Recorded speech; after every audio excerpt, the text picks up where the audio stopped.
자, 하이 포지션에서 다시 한번 설명을 해볼게요. 지금 우리가 하려고 하는 건 이제 페나토닉을 연습하려고 하는 거니까 진짜 심플하게 설명을 해보면 그냥 B 마이너 페나토닉을 쓰면 돼요. 근데 제가 왜 지금 이런 얘기를 계속 하냐면 제가 가르쳐 보면 이런 질문들이 많아요. 이 코드가 F 샵인데 왜 B 마이너 페나토닉을 써야 되죠? 이런 얘기들이 있거든요. 그러니까 지금 계속 그 키랑 키에 매여 있는 스케일이랑 이 코드를 따라가는 스케일을 계속 헷갈려 하는 거예요. 그래서 그냥 B 마이너 페나토닉 치면 되거든요. 그러니까 예를 들면 그죠? 그 다음에 F 샵 트라이드를 눌러도 그냥 B 마이너 스케일 치면 돼요. 그 마이너 페나토닉을요.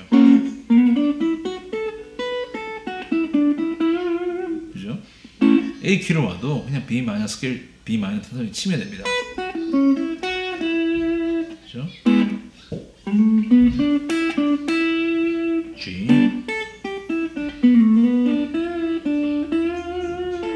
그죠?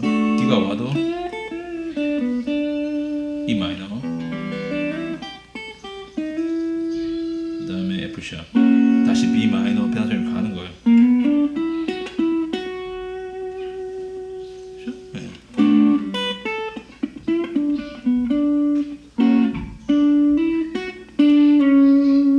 자, 요런 거는 할 수 있어요. 그 B 마이너 페나토닉에서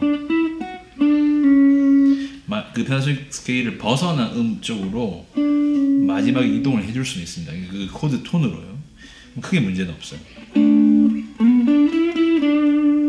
그죠? 여기서 그죠? 네, 마이너 페나토닉에서 코드 톤으로 갔어요. 이런 식으로. 그죠? 자, 이 음 같은 경우는 음이 벗어났죠. 이것도 마찬가지로 마이너 페나토닉에서 이렇게 이동해 줄 수는 있어요. 그러니까 이런 식으로. 자, G. 자, 여기는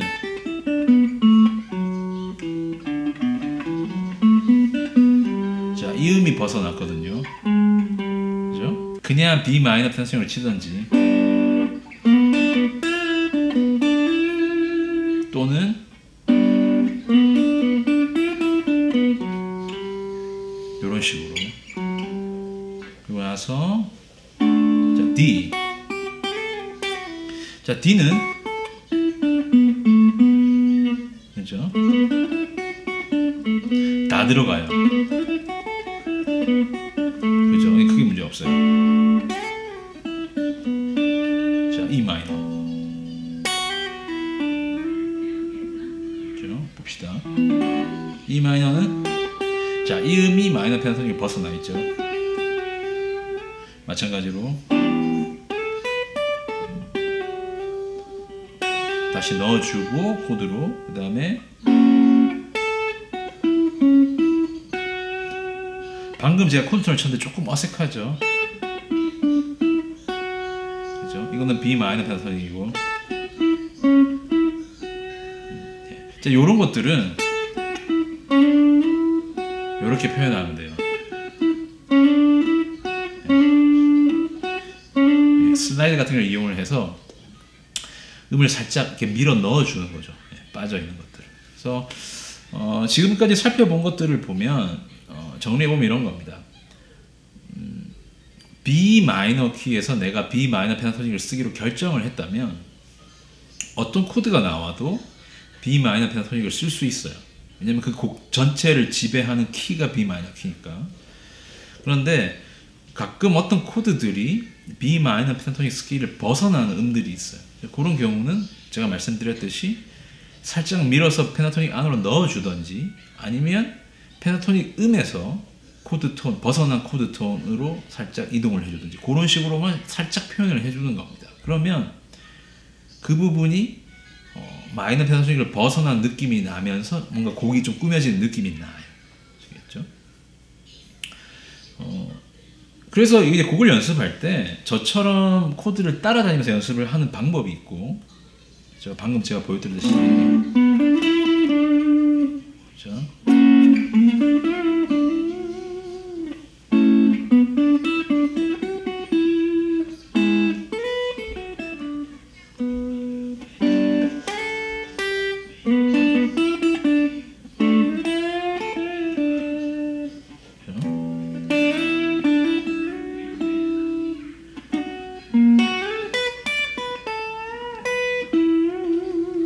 따라가는 방법도 있고, 아니면 한 포지션에서 계속 연주를 하되 코드를 바꾸는 방법이 있습니다.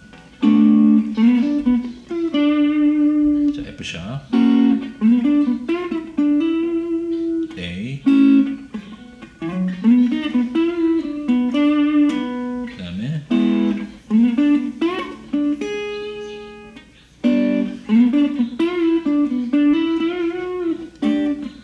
D, E 마이너.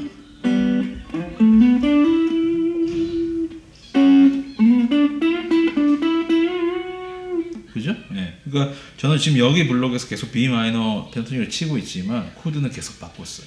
그러니까 요렇게 연습을 할 수도 있어요. 가운데서 한번 해볼까요?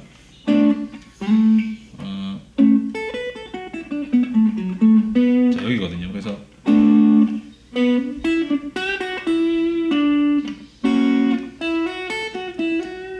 A,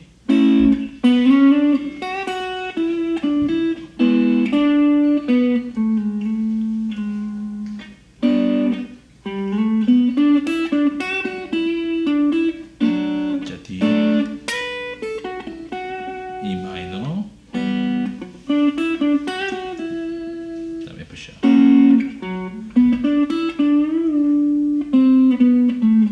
뭐 이런 식으로. 그러니까 연습을 할 수 있는 방법은 많아요. 지금 제가 보여드린 것처럼 스케일 하나를 박아놓고 코드를 바꾸든지 이동시키든지, 아니면 코드를 따라다니면서 펜타토닉 스케일을 사용을 하든지, 어떤 식으로 하든 우리가 알 수 있는 여러 가지 패턴의 마이너 펜타토닉을 연습을 하실 수 있어요. 이렇게 한번 연습을 해보시면 그 마이너 펜타토닉의 포지션 정도는 어느 정도 익히실 수가 있을 겁니다. 있는데 단점이 있어요. 단점은 뭐냐면 좀 곡이 단조로워지죠. 예를 들어서 계속 이 같은 펜타토닉으로 계속 연주를 하다 보면 느끼실 거예요. 조금 좀 심심해진다는 느낌이 있거든요. 거기서 이제 벗어나는 것부터가 뭔가 좀 실력이 업그레이드 되는 부분이에요. 그래서 이제 그 얘기를 지금부터 한번 해보도록 하겠습니다. 어차피 지금 코드가 하나는 들어맞고 하나는 벗어나는 경우가 많아요. 그러니까 이렇게 벗어나는 음이 있을 때는 또 다른 옵션이 뭐냐면 코드 톤을 치는 거예요. 코드 톤 아르페지오로 연주를 하면 또 곡이 바뀌어요. 그래서 예를 들어 볼게요. 자, F샵이 나오면 이렇게 다시, 그렇죠? 코드 톤.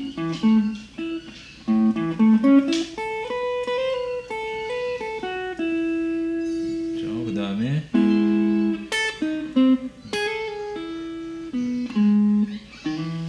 그죠? E 코드 톤, G 벗어났다 그랬죠? 그 다음에 얘는 이제 들어맞으니까 펜타토닉으로 가도 돼요. 그러니까 여기를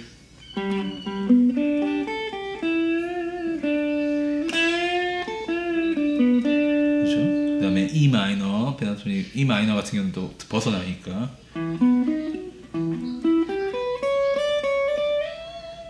그죠? 그리고 다시